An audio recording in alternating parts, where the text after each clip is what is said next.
Mesdames et messieurs, bonjour et bienvenue pour cette nouvelle édition de Questions de patrimoine. Aujourd'hui, notre émission est intitulée UNEP, une association au service des CGP. On va naturellement donc parler d'assurance vie, on va parler de CGP, on va parler d'associations et ce, comme à l'accoutumée, de manière interactive, n'est-ce pas Georges? Bonjour Jean-François, exactement. Vous pouvez toujours poser toutes les questions que vous voulez. On a déjà reçu une bonne quinzaine de questions avec des sujets très larges. On va essayer de répondre le plus possible.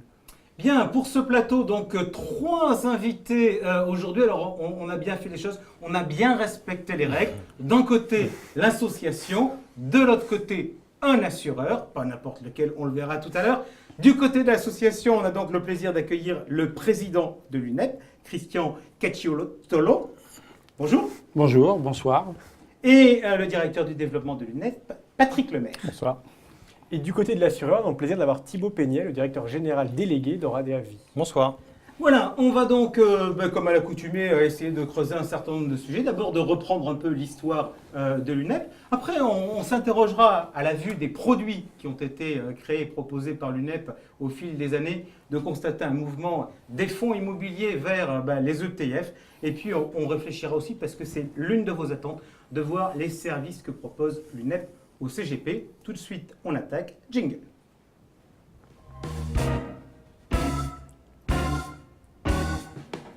Christian Cacciutolo, vous avez donc été à l'origine de la création de l'UNEP. C'était en 2000. L'UNEP, 18 ans déjà. Pourquoi l'idée de la création de cette association ? Alors, l'idée de la création de cette association est très simple. C'est que historiquement, j'avais une activité que j'ai toujours d'ailleurs sur des fonds immobiliers, notamment des CPI ou maintenant également des OPCI. Il s'avère que de 1993 à 2000, les fonds immobiliers n'étaient pas en odeur de sainteté auprès des assureurs. On se rappelle la crise des Acavis ? On se rappelle la crise des Acavis, tout à fait. Et donc, ces fonds n'étant pas en odeur de sainteté, il s'avère que les CPI et l'assurance vie, c'est quand même un mariage extrêmement positif pour l'épargnant final. C'est comme la première personne concernée, je dirais, et c'est lui d'ailleurs qui fait vivre tout le monde sur ce métier-là. Et donc, on s'est retrouvé à passer d'assureur en assureur pour ces fonds immobiliers. Et à un moment donné, je me suis dit, comment peut-on faire pour garder ces relations avec les assureurs qui sont primordiales, mais en même temps, comment peut-on faire pour garder la main sur la gestion des flux et pour ne pas se faire, entre guillemets, emmener par la réglementation, emmener par la conjoncture, être obligé de changer d'assureur quand il change de stratégie ou d'actionnaire. Et d'ailleurs, depuis 2000, on l'a même vu en 2008, il y a eu de tas de changements au niveau capitalistique et au niveau réglementaire. Et nous sommes bien heureux d'abord d'avoir trouvé comme partenaire en 2000 Sogeka pour Oradea Vie, et nous sommes bien heureux d'être sous cette forme associative parce que ça nous permet de continuer à travailler avec la même image, avec les mêmes partenaires, avec les mêmes contrats. Et pourquoi une association à destination des, entre guillemets, une association qui distribue à travers des CGP, non pas directement des produits auprès des clients ? Je pense que de toute manière, quand on place son argent, ce n'est pas un acte anodin. J'ai souvent l'habitude de parler de mon père. Il a essayé de me responsabiliser quand j'ai commencé à travailler. Il m'a dit, Christian, quand quelqu'un confie de l'argent, ce n'est pas de l'argent qu'il confie, c'est l'histoire de cet argent. Et donc l'histoire, c'est quand même quelque chose d'extrêmement important. Donc que ça soit 500 € par mois ou 100 000, 200 000, 50 000, 70 000, il faut que la personne soit bien conseillée parce qu'il y a d'autres enjeux que de faire du chiffre d'affaires. Il y a les études des enfants, etc., etc., etc. Alors vous nous racontez l'histoire en disant en 2000, on cherche des moyens de distribuer des fonds immobiliers qui ont à l'époque une plus très bonne image auprès des assureurs après la crise que l'on avait connue dans la décennie précédente. Oui, je vous choque ? Oui, vous me choquez. Je vais vous dire pourquoi. Parce que nos fonds immobiliers ont toujours eu une très bonne image. Et donc, c'est d'ailleurs la raison pour laquelle Sogecap nous a dit oui. Je pense que le problème est plus un problème de communication et de gestion commerciale de ce type de fonds. En pratique, aujourd'hui, vous avez une petite dizaine de contrats, si on regarde la partie retraite, la partie épargne, etc. Comment vous choisissez un assureur ? Comment ça se passe ? Alors, comment on choisit un assureur ? Je pense qu'on se choisit mutuellement. Déjà, pour commencer, d'abord, on cherche un assureur avec lequel on essaye de ne pas être source de frottement sur le terrain. Déjà, très clairement. D'ailleurs, j'ai des exemples malheureux de mauvais choix de ma part, avec des assureurs qui sont de bons assureurs, mais qui travaillent déjà avec des CGP, et avec laquelle ça se passe plus ou moins bien. Mais c'est pour des raisons historiques. Et puis ce qui est important, comme vous le disiez, dans nos métiers, je veux dire, il y a le client final auquel on fait une promesse. Quand on vend un produit financier, ce n'est pas une voiture, il sait ce qu'il achète. Et la promesse, il faut qu'on soit capable de la tenir. Et l'indépendance de l'UNEP, elle s'est créée au travers de la vie associative, puisqu'en réunissant tous ses clients et tout ce savoir-faire, toutes ces compétences, ça nous permet de discuter d'une manière un peu plus, d'égal à égal, je ne le dirais pas, mais quand je discute avec Oradea, même si ça se passe bien, des fois ça se passe pas forcément bien, il faut dire les choses comme ils sont, mais comme on a quand même 1 milliard chez eux, ils nous écoutent, et si c'était des contrats individuels, pour un individu, ils nous mettraient dehors. Alors que là, on a un vrai pouvoir de discussion.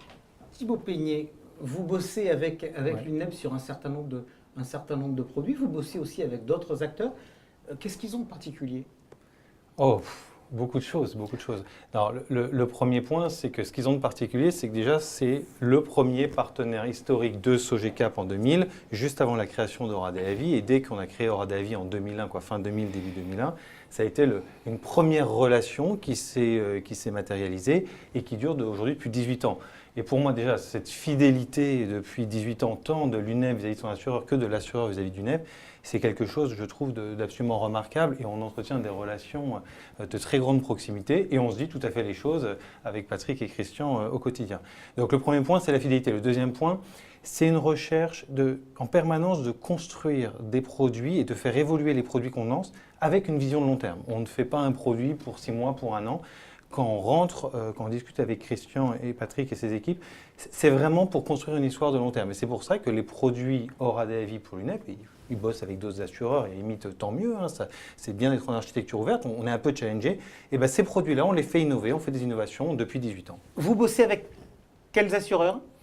Nous travaillons avec Suravenir, avec Swiss Life, avec bien sûr Oradea Vie. On travaille avec Mondial Assistance, assez étonnamment.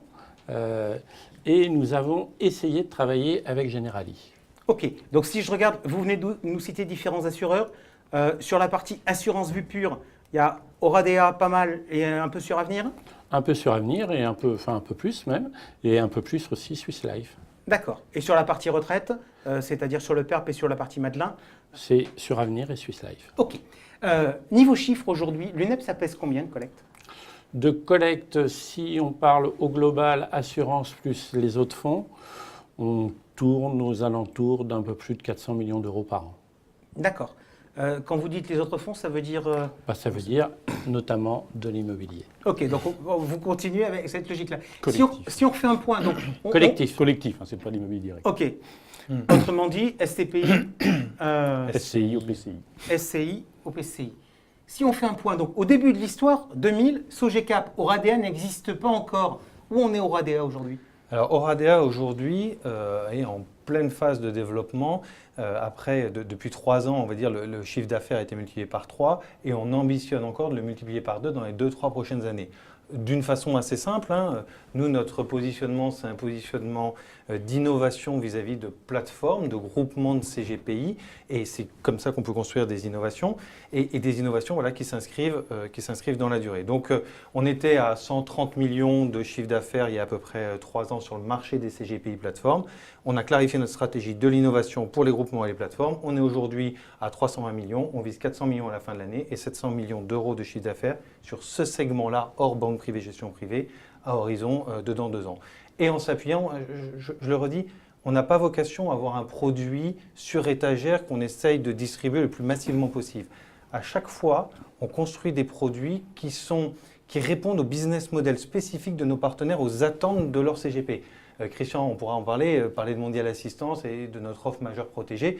On est typiquement dans ce qu'on recherche, ce que recherche l'UNEP. Voilà, à chaque partenaire, un produit, entre guillemets, exclusif, qui répond à un besoin.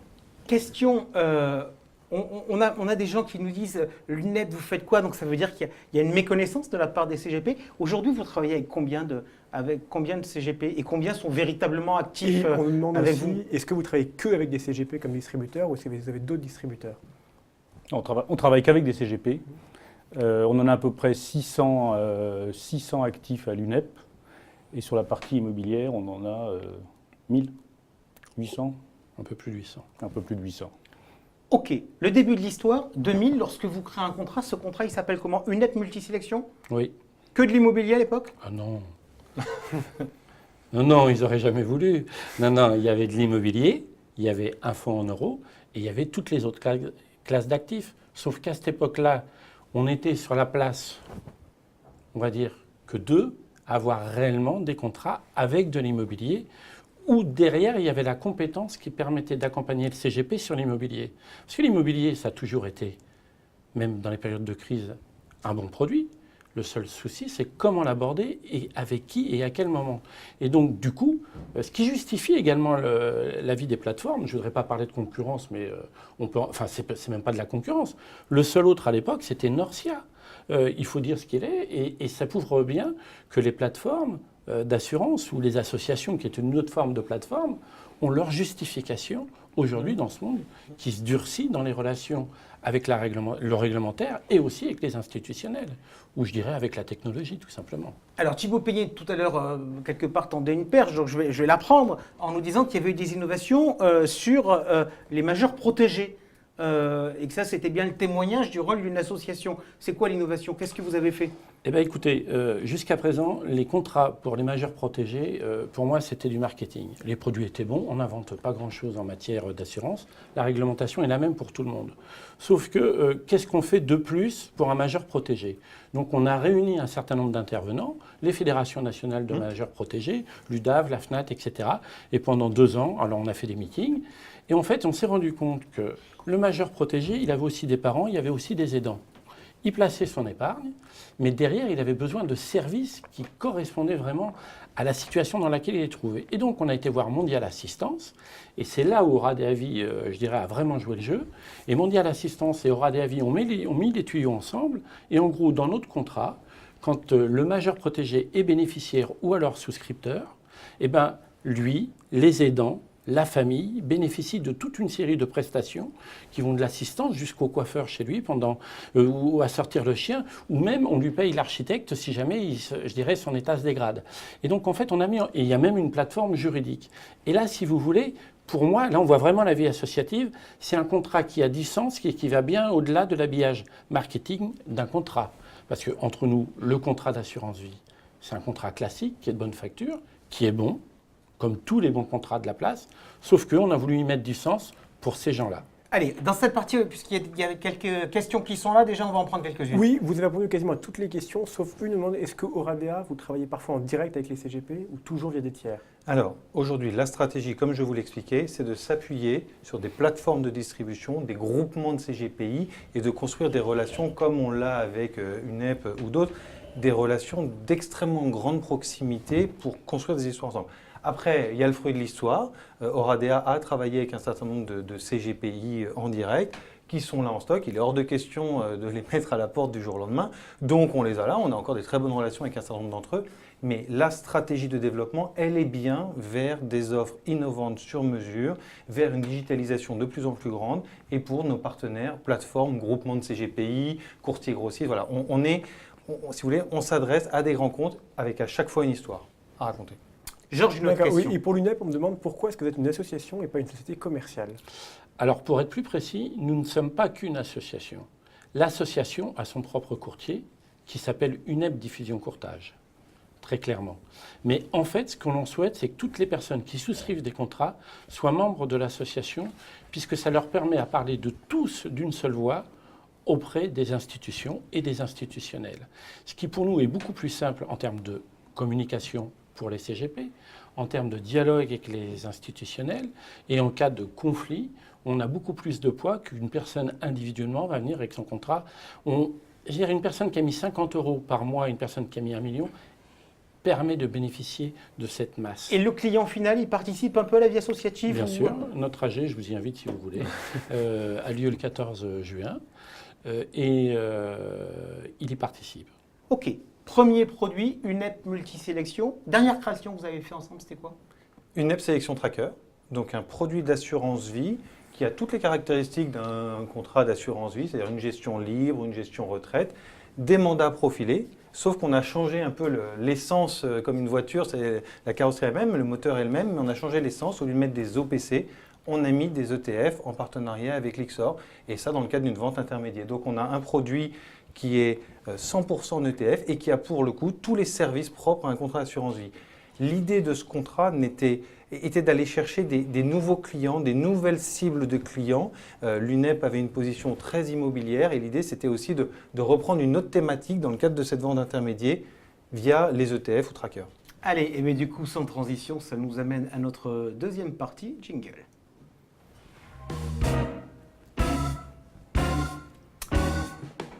Des fonds immobiliers aux ETF. L'histoire, c'est les fonds immobiliers. L'actualité, ça a été les ETF. Je voudrais qu'on essaie un peu de débat justement à travers l'offre et à travers les comportements d'épargne. L'immobilier, ça marche toujours aussi bien?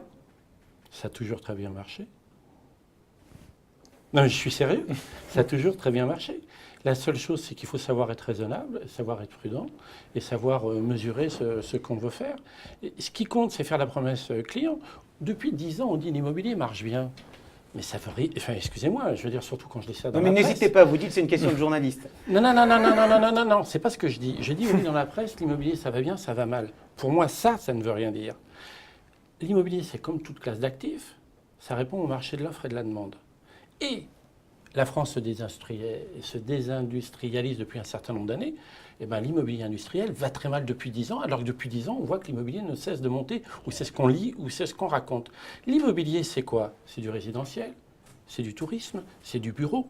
Il y a même aujourd'hui une nouvelle classe d'actifs immobiliers qui marche très très bien, qui est l'immobilier alternatif. Il y a aussi, je dirais, du commerce. Le commerce, qui autrefois c'était la grande distribution avec les boîtes à chaussures en périphérie de ville, est en train de revenir en centre-ville. L'immobilier, c'est un produit vivant. Je peux vous poser une question. Est-ce que vous savez, en Ile-de-France, quelle est la ville où le prix du mètre carré est le plus cher?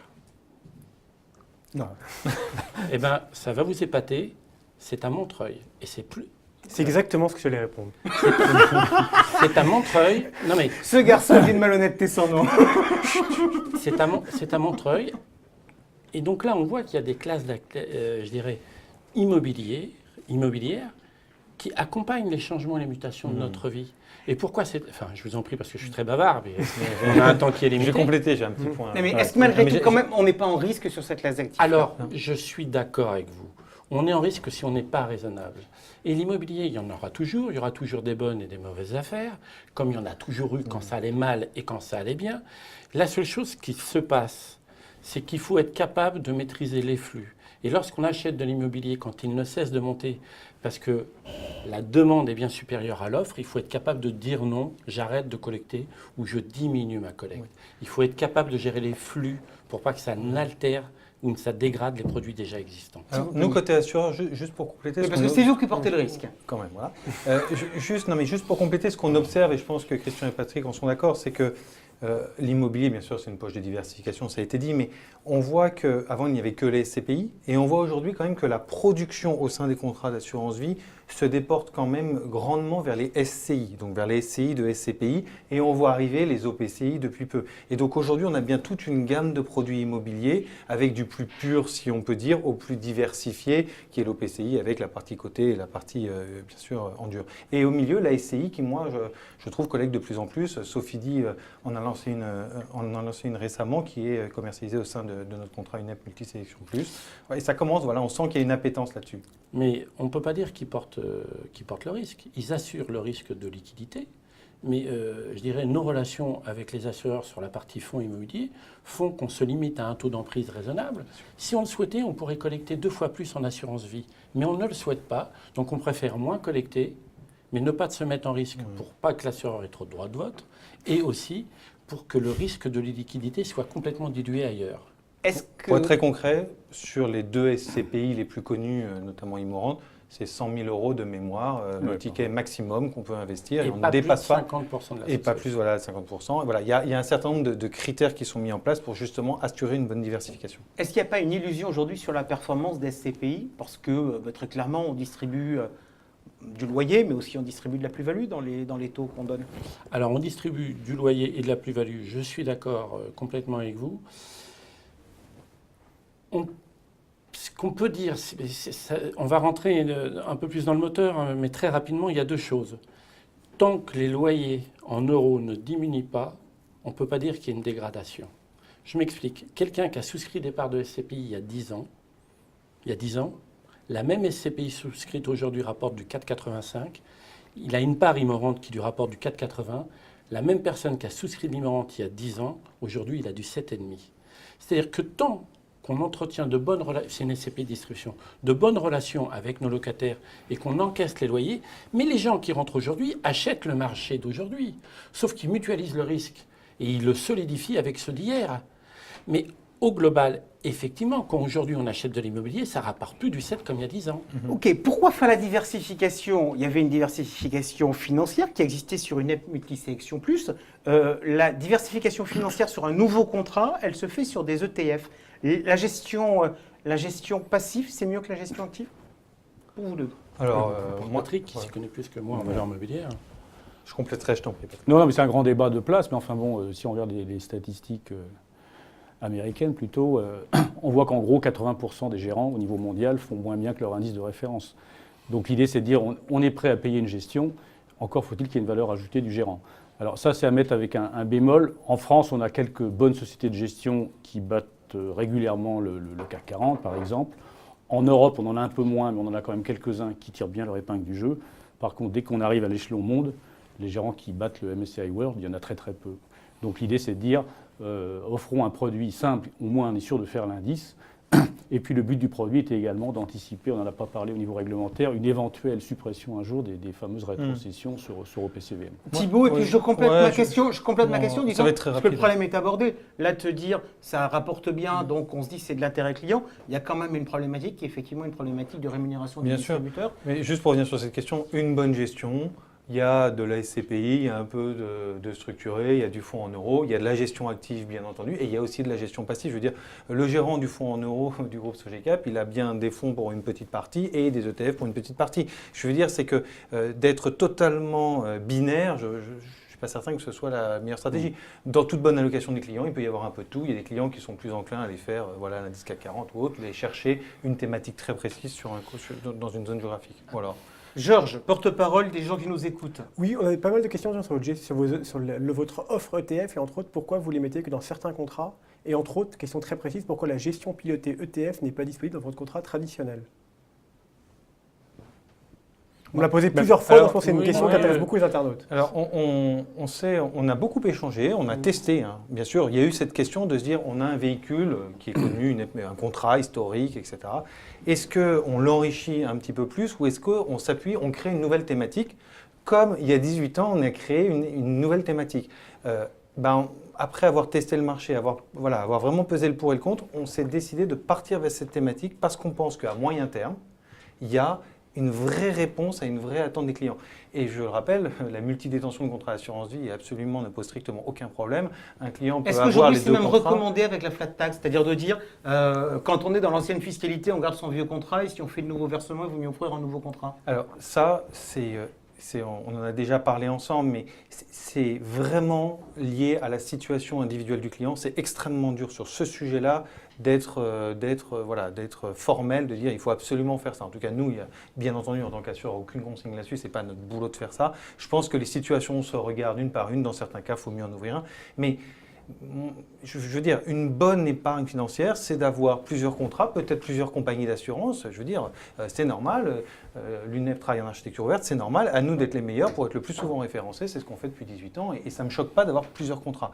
Et donc, cette thématique ETF, on ne voulait pas la noyer dans un autre contrat, d'où un contrat à part qui a toutes les caractéristiques. C'est un nouveau produit, il faut qu'il soit identifiable, il faut que les gens l'apprennent. Il y a un manque de culture financière chez le client final en France.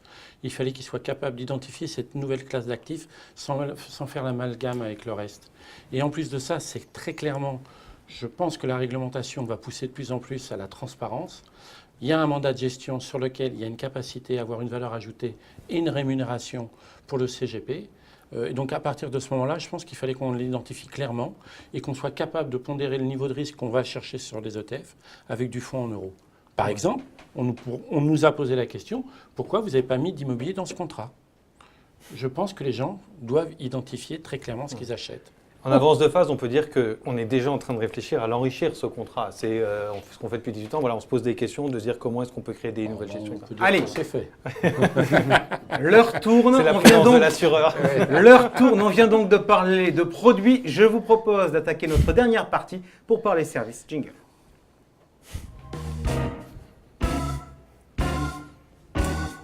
On vient donc de parler produits immobiliers, ETF, majeurs protégés, etc. Je voudrais qu'on parle service. Je suis CGP. Qu'est-ce que vous m'apportez, Patrick Lemaire, à l'UNEP? Le premier mot, je dirais, c'est la proximité, qui est importante.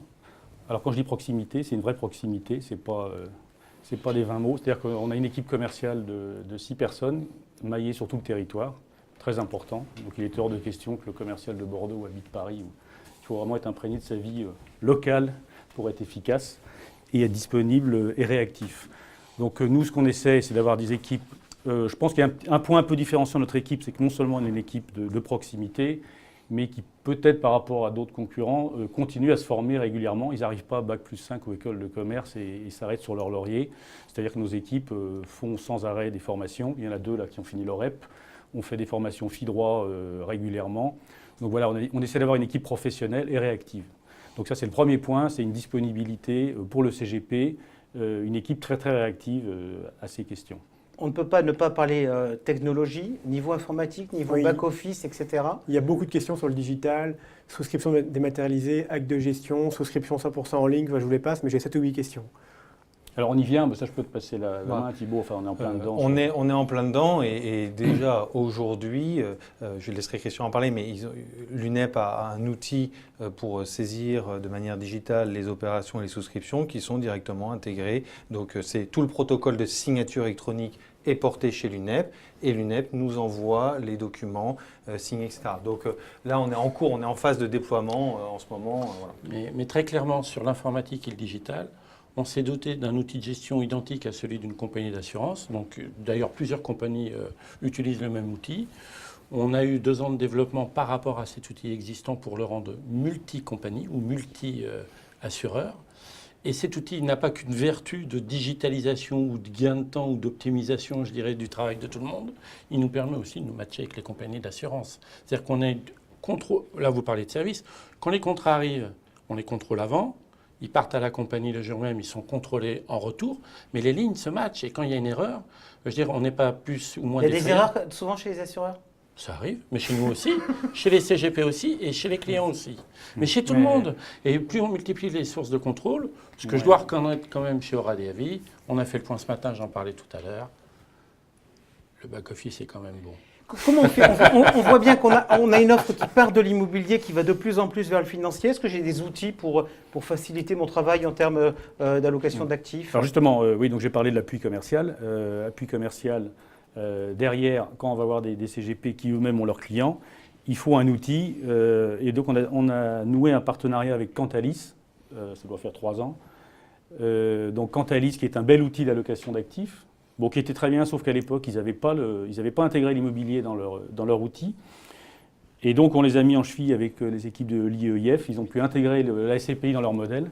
Et donc, aujourd'hui, on a un outil complet d'allocation d'actifs sur lequel on fait des sessions de formation, on fait des allocations type pour les CGP, on les forme et on les accompagne. Alors, ce qui est indispensable, parce que dans le cadre de la réglementation... Et on leur paye l'outil. On leur paye l'outil. Dans le cadre de la réglementation actuelle...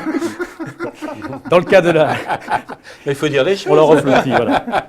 Dans le cadre de la réglementation actuelle, comme vous le savez, la rémunération des CGP, notamment sur encours, devra être justifiée par un véritable service de suivi de portefeuille.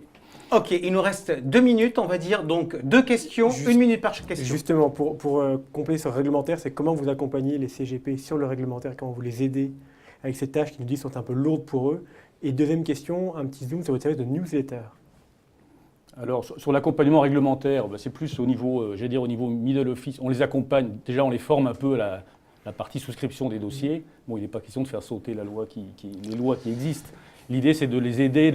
Finalement, quand on a une bonne connaissance des clients et, j'allais dire, une gestion assez saine de son portefeuille client, la partie réglementaire est relativement légère. Là où ça pose des problèmes, c'est quand il y a des oublis, quand il y a des documents qui manquent, quand il y a des justifications de fonds qui sont... donc il y a un travail pédagogique, j'allais dire, qui rend finalement les choses beaucoup plus fluides. On leur fait, la première aide, c'est gain de temps. Gain de temps. les CGP passent de plus en plus de temps à remplir des papiers, grâce à la digitalisation qu'individuellement ils ont un peu de mal à mettre en place parce que ce n'est pas leur métier, parce qu'ils n'ont pas le temps, puis ça coûte très très cher. Grâce à cette assoce, on a les moyens de se payer les outils digitaux. alors, on gagne de temps. alors, On a des problèmes réglementaires parce qu'il faut régler ça, et puis on a aussi des problèmes parce qu'il faut informer les clients. Ouais, sur le réglementaire, un point, parce qu'on se voit encore, je crois, la semaine prochaine dessus. C'est aussi le rôle d'une association et d'un assureur partenaire. On met les équipes de la compliance de l'UNEP avec la direction juridique et la direction de la conformité du groupe SOGECAP, et on travaille ensemble sur IDD, etc., pour trouver le meilleur dispositif. Quoi, je veux dire, un partenariat, c'est pas juste un produit. Un partenariat, c'est au quotidien, au téléphone, l'assureur avec son partenaire. Alors la newsletter, je n'en ai pas répondu. La newsletter, en fait, on fait travailler 4 journalistes indépendants sur différentes thématiques. Le conseiller rentre sa photo, son logo, ce qu'il veut, ses coordonnées. Il choisit des thématiques qui l'intéressent, juridiques, fiscales, défiscalisation, juridiques, etc. En 2 minutes, il se confectionne une newsletter qui peut ensuite, on lui imprime. J'insiste, parce que... Imprimé, donc vous dites une newsletter, ça veut dire que c'est une version papier. Ah, moi, je veux du papier. Alors l'idée c'est simple, aujourd'hui les problèmes des conseillers, non mais le problème des conseillers c'est de faire du client, ils ne savent plus faire du client, ils ne savent plus trouver des prospects. Et voir, ils dépensent souvent des fortunes inutilement pour trouver du prospect. Quand vous mettez 200 newsletters chez votre Toubib ou votre vétérinaire, vous avez 200 personnes qui vont lire la newsletter. Vous envoyez 200 mails à ces clients-là, il n'y en a pas un qui va l'ouvrir. Donc les vertus du papier pour des phases de prospection, on y croit encore. Ok, super. Merci à tous les trois d'avoir été des nôtres pour ce chat. Georges, un petit mot de conclusion? Oui, pour vous dire qu'on va se retrouver la semaine prochaine, pas mardi, mais lundi prochain, pour changer de thème et parler de gestion thématique avec CPR-AM. Merci à vous tous d'avoir été des nôtres. Et donc, rendez-vous, vous avez bien noté, c'est pas mardi, c'est lundi prochain. Ciao, bonne semaine.